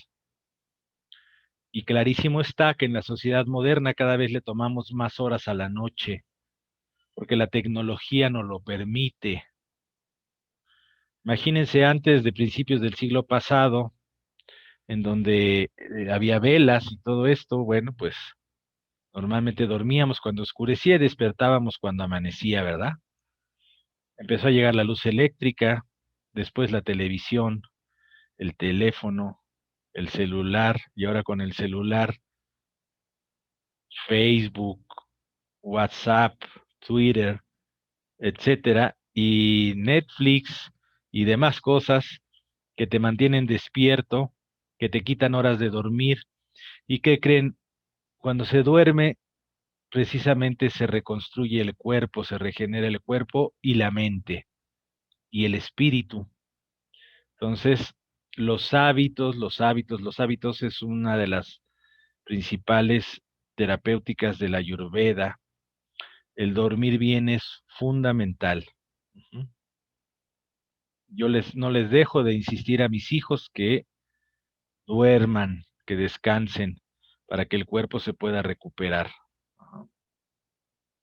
Eh, Complementar el tratamiento con terapia conductual de Ayurveda, o sea, a consejería psicológica, también puede ser algo muy importante en una visión prospectiva al post-COVID, ¿verdad? No solamente al paciente que lo sufrió, sino a todos nosotros que hemos estado en toda esta paranoia y encierro y bueno, lo que hemos estado viviendo con todo esto y lo que ha dejado, por ejemplo, en los niños, a mí se me hace muy triste los niños que no están conviviendo con sus compañeritos, se me hace algo realmente, tremendo, ¿no? Eh, ¿Qué están haciendo en la India con todos estos aspectos? Pues promoviendo que los científicos investigadores conduzcan investigaciones desde la perspectiva de la Ayurveda. Se requieren estudios retrospectivos basados en el Pakruti, en la dieta, en el estilo de vida y en el poder digestivo, en el Agni. Es decir, ¿qué están tratando de decir? Están tratando de entender precisamente cómo las alteraciones de la constitución, las alteraciones en la dieta y en los hábitos, pudieron o no causar más morbilidad y mortalidad en el COVID, y desde luego que sí, va a ser así, pero desde la perspectiva de la Ayurveda, ¿verdad? Desde el Pakruti, desde la dieta, desde el punto de vista Ayurveda, que se basa precisamente en la constitución, ajá, y el estilo de vida, y el Agni se los vuelvo a repetir, a nivel del tubo digestivo, es el poder digestivo, las enzimas, el moco que secretamos en el tubo digestivo, las enzimas que vienen desde la boca, desde la saliva, el ácido clorhídrico, todo esto es el Agni, y mientras mejor funciona, mejor digieres y mejor aprovechas los alimentos. Pero el Agni contemplado en otros tejidos, por ejemplo en el músculo, pues es la fuerza del músculo. ¿Y cómo fortalezco el Agni? Haciendo ejercicio. Si yo les dijera cómo fortalezco el Agni del pulmón, cuando ya me entienden la onda de lo que es el Agni, que es el metabolismo, el funcionamiento, el ATP, ¿verdad? Entonces me entienden y me dicen, pues respirando, claro, el pranayama, la rehabilitación, desde la ciencia moderna, la rehabilitación respiratoria. Y yo les digo, y subirse al cerro. Cuando ya todos estos pacientes que están quedando con ciertas secuelas, les digo, rehabilitación respiratoria, respiración, yoga, pranayama, pero si es necesario cuando ya estés preparado a subir al cerro. No hay nada más saludable para el pulmón y para el acné del pulmón que subir a la montaña. Ujú. Y aunque te digan que nada más te quedó cierto porcentaje del pulmón, no te fijes en eso, súbete a la montaña y recupera la función pulmonar. Ujú. Bueno, finalmente dice, estas evidencias, investigaciones pueden, pues, acarrear evidencias y a medidas profilácticas, intervenciones durante la cuarentena, etcétera. Todo desde la perspectiva del Ayurveda, ¿no? Muy bien. ¿Cómo incrementar el hojas? Ah, qué padre pregunta. El hojas es la esencia. La esencia primero se mantiene. La esencia se mantiene con los buenos hábitos. La esencia es el tanque de gasolina que traes lleno cuando naces y va a depender de tus hábitos cómo lo conserves lleno. Haz de cuenta que esa primera gasolina que tienes es la mejor de todas, es la de mejor calidad. Lo demás la vas a ir, la que vayas perdiendo la vas a ir rellenando con la alimentación, con la respiración y todo eso, pero la original, si la vas perdiendo con malos hábitos, pues se va desgastando y te va a ir reduciendo el tiempo de longevidad. ¿Cómo se puede mejorar, pues con la dieta, con alimentos nutritivos, con plantas que sean directamente dirigidas al hojas, como el shatavari, por ejemplo, en las mujeres. Ajá. Dice, tu constitución puede cambiar con los años. La constitución original no. La constitución original, no cambia, se altera y se convierte en Vikruti. Ya es alteración de la constitución. Ajá. Este, y claro, pues es que la mula no era arisca, ¿verdad? Los palos la hicieron, ¿verdad? Entonces, a lo mejor eras un cafa rechonchito, bien amoroso y todo eso, y la vida te trató muy mal y te convertiste en un pita, pero súper iracundo y agresivo, ¿no? Este, Eso no significa que sea tu constitución original, y debes de tratarlo de equilibrar y de buscar formas de equilibrar eso que los hábitos y la vida y el medio ambiente te dejó. Ajá. Este, eh, para contestar esta pregunta que me hicieron, ¿no? No sé si tengan alguna otra pregunta en el chat o de viva voz que quieran hacer. No. ¿Nadie? Ay, ay, cómo no. Hola, hola. Doctor Santos. No, yo quería, bueno, saludarte, está muy buena, interesante la parte de este momento. Y esto me hace recordar de que la medicina india es una medicina integrativa, es una medicina holística que se ha mantenido en la India, pero que se fue perdiendo, ¿ves? En la parte oriental. Y se terminó de perder en el occidente nuestro. ¿Eh? Yo considero que nuestros ancestros también la utilizaban y por eso eran bien fuertes, por eso eran grandes guerreros y vivían bastante sanos hasta que llegó la conquista. ¿Eh? Y creo que hay que retomar mucho eso, porque hay que seguir estudiando, hay que seguir profundizando, hay que seguir mezclando esa grandeza de las diferentes medicinas, pensando en una sola, incluyendo la misma convencional. Yo estoy de acuerdo que es difícil que nos entiendan los convencionales. Es más fácil que nosotros los entendamos a ellos. La ventaja que tú tienes es eso, ¿sí? Que lograste asimilar una y la otra medicina y ahora las puedes enmarcar dentro de un solo origen, dentro de una sola medicina, que es la medicina que deberíamos estar practicando. ¿Sí? Es la medicina que verdaderamente nos va a poner en contacto con ese sol como energía, con ese aire puro que todos los días respiramos, con el agua que tomamos, con la alimentación sana que debemos seguir, ¿ves? Con el ejercicio, con la meditación y por último con un principio grande, pues que es la fe. ¿Ves? El hombre siempre está cultivado junto con la mujer en ese gran principio, un principio de fe, un principio que lo va a rehabilitar en dos grandes elementos que son muy desconocidos por la humanidad. Es el pensamiento y la energía.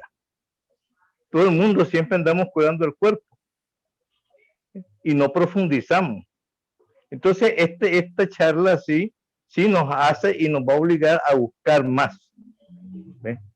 Y nos va a obligar a que miremos todas pandemias, miremos todo tipo de enfermedades como algo que sí está en el cuerpo, pero que la podemos, la podemos destrozar o la podemos hacer desaparecer, ¿ve? Reactivando todos esos elementos naturales y reactivando nuestra energía, ¿ve? Con una fuerza superior de acompañamiento. Eso sería la parte mía, pues. Está Muchas gracias. interesante. Muchas gracias, doctor. Sí, definitivamente para mí el Ayurveda, mientras más lo estudio, más lo encuentro como la base de muchas otras terapéuticas, desde la griega antigua, ¿verdad? y hay rasgos en la homeopatía tremendamente ligados a, yo digo que Hahnemann estudió Ayurveda, y cada vez encuentro más cosas así, ¿no? Y sí es súper importante entender y es lo más difícil, ¿no? Porque en el mundo moderno fast food, fast todo, ¿no? Le ha hecho creer a las personas que la enfermedad puedo ir con el doctor y con unos medicamentos o una cirugía me la voy a quitar. ¿Y qué creen? Este virus nos demostró que no es así. Mientras yo no cambie mis hábitos, y los hábitos no son solo del cuerpo, sino de la mente, ¿verdad? Mientras yo no los cambie, no voy a alcanzar un buen nivel de salud. Y si no tengo un buen nivel de salud, no hay terreno saludable. Y desde la teoría del terreno, ujú, pues un terreno que está enfermo, el agente patógeno va a entrar con todo. O sea, si hay algo que nos ha demostrado que estas teorías son válidas, es el periodo que estamos viviendo. Ujú. Y en mí fortalece muchísimo más la creencia en la importancia de fortalecer el terreno. El terreno somos nosotros, nuestro cuerpo, nuestra mente. Por ahí preguntaban sobre esta parte sexual. Sí, también los hábitos sexuales tienen mucho que ver. La esencia, que es el esperma o la menstruación, etcétera, el exceso de pérdida de la esencia, pues nos va desgastando y también va, desde la visión oriental, va desgastando el hojas y nos va acortando la vida, ¿verdad? Y en general, cualquier exceso, nosotros vivimos en una cultura del exceso, este, y estamos pagando las consecuencias con las enfermedades crónico-degenerativas, y ahora vino un patógeno que dijo, ah, sí, estaban, se creían que podían comer de todo, hacer de todo, tener todo el sexo del universo, no dormir nada, etcétera, pues ¿qué creen? Que no, porque su terreno estaba mal y ahorita vine a darles en la torre. Ujú. Este, Aquí comentan que los pranayamas también favorecen la circulación de hojas, claro, ajá, y la entrada del prana y la circulación del prana en el cuerpo, ajá. Este, el equilibrio de los doshas, pues depende del diagnóstico primero del Pakruti y del Vikruti, es decir, el diagnóstico se hace de cuál es tu constitución y qué está alterado. Y si tú conoces las cualidades de cada alimento, de cada planta medicinal, de cada terapia, es que vas a enfocar el tratamiento precisamente en disminuir esos doshas que están en exceso o fortalecer el que necesitas fortalecer. Entonces, del conocimiento de las cualidades de todo lo que tienes a la mano, como los alimentos, las plantas, las terapias, etcétera, es que tú vas a poder equilibrar a ese paciente. Esa es como la estrategia de tratamiento desde el aspecto de la Ayurveda, ¿no? Ujú. Eh, ¿Qué más dicen aquí? Volver a nuestros orígenes, claro. Recuerden que nosotros somos o estamos viviendo un periodo de renacimiento como el que ocurrió después de la Edad Media. Ustedes son parte de este renacimiento. ¿Qué fue el renacimiento de la Edad Media? El regreso a los griegos, el regreso a la cultura original de Occidente, tomando lo bueno de la actualidad y reconstruyendo algo nuevo. Eso fue el renacimiento, ¿verdad? Nosotros estamos precisamente en un renacimiento en la medicina. Estamos saliendo de un siglo de oscuridad, como el oscurantismo de la Edad Media. Aquí fue un siglo de oscuridad y estamos tratando de retomar lo valioso de muchas medicinas de la antigüedad, pero sin olvidarnos de la modernidad. Eso es un renacimiento y nosotros somos partícipes y pues el grupo de personas que está eh, generando este renacimiento. Ujú. Eh, Cada vez más me convenzo de la importancia de todo esto, ¿no? Y esta pandemia me convenció muchísimo más porque los pacientes que he visto morir, muchísimos son obesos, hipertensos y diabéticos. O sea, el terreno es fundamental. Bueno, ¿tienen algún otro comentario? pregunta o algo. Si no es así, pues bueno, pues no resta más que agradecerles por todo el tiempo con nosotros en este curso. A ver